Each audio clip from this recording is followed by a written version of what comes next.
ថ្ងៃនេះគឺខ្ញុំបានធ្វើមីកំប៉ុងញ៉ាំនៅក្នុងថ្នាក់ខ្ញុំអញ្ចឹងព្រោះដោយសារតែមិត្តរួមថ្នាក់ខ្ញុំហ្នឹងគឺបានផ្ទះអស់ហើយមីហ្នឹងគឺខ្ញុំអត់បានចំណាយលុយទិញវាទេព្រោះដោយសារខ្ញុំបានលុយមកពីលក់កំប៉ុង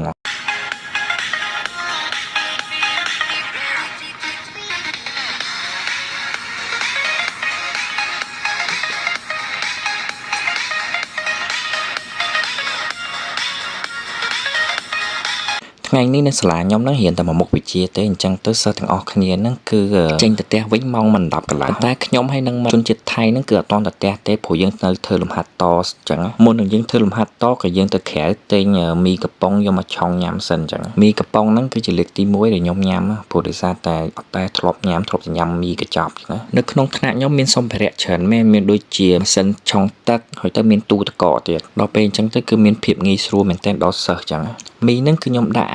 រសជាតិហ្នឹងគឺចូលទាំងអស់មកកញ្ចប់ហ្នឹងហ្មងរួចទៅខ្ញុំចាក់ទឹកពេលហ្នឹងគឺខ្ញុំអត់ដឹងថាទឹកប៉ុណ្ណាទេក៏ខ្ញុំទៅសួរមិត្តភ័ក្តិថៃខ្ញុំអញ្ចឹងរួចទៅវាប្រាប់ថាដាក់ទឹកតែ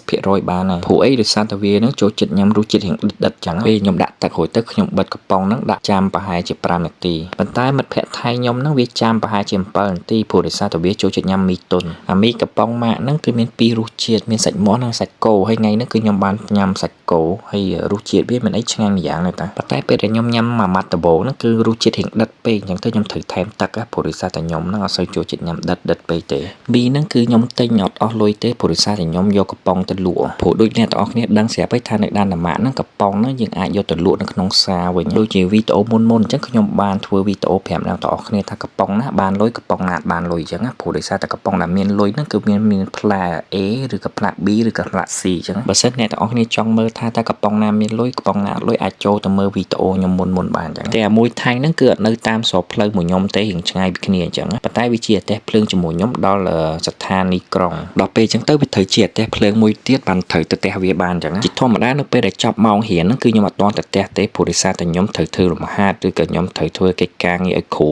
ឬក៏មើលមេរៀនបន្ថែមអញ្ចឹងមុនខ្ញុំទៅផ្ទះព្រោះតែមួយថៃហ្នឹងវានៅមួយខ្ញុំដែរព្រោះដោយសារតែវាហ្នឹងចង់រៀនបន្ថែមចង់ឲ្យខ្ញុំជួយបង្រៀនវាបន្ថែមអីចឹងខ្ញុំមិនជាសិស្សបកាយនៅក្នុងថ្នាក់ឯងប៉ុន្តែដោយសារតែយើងជាអាស៊ីដូចគ្នាអញ្ចឹងទៅក៏ខ្ញុំចង់ជួយវាអញ្ចឹងណាមានសំណួរជាច្រើនហ្នឹងដែលខ្ញុំមិនអាចឆ្លើយនឹងសំណួរបានពេលដែលវាសួរខ្ញុំព្រោះដោយសារតែគ្រូក៏មិនអាចឆ្លើយនឹងសំណួរហ្នឹងបានដែរគាត់គ្រាន់ប្រាប់ថាត្រូវធ្វើអញ្ចេះ